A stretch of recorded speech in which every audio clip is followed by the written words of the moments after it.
ಬೆಳಗಾವಿಯಲ್ಲಿ ಮರಾಠಿ ಪುಂಡರ ದಬ್ಬಾಳಿಕೆ ವಿರುದ್ಧ ಕನ್ನಡ ಪರ ಸಂಘಟನೆಗಳು ಇದೇ ಶನಿವಾರ ಅಂದರೆ ಮಾರ್ಚ್ 22ರಂದು ಕರ್ನಾಟಕ ಬಂದ್ಗೆ ಕರೆ ನೀಡಿವೆ. ಈ ಬಂದ್ ಯಶಸ್ವಿಯಾಗುತ್ತಾ? ಯಾರ್ಯಾರ ಬೆಂಬಲ ಇದೆ? ಬಂದ್ ದಿನ ಹೋರಾಟ ಹೇಗಿರುತ್ತೆ ಅನ್ನೋ ಬಗ್ಗೆ ವಾಟಾಳ್ ನಾಗರಾಜ್ ಅವರು ಮಾಹಿತಿ ನೀಡಿದ್ದಾರೆ.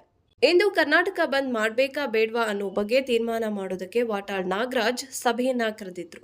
ಈ ವೇಳೆ ಹಲವು ಸಂಘಟನೆಗಳ ಮುಖಂಡರು ಭಾಗಿಯಾಗಿದ್ರು.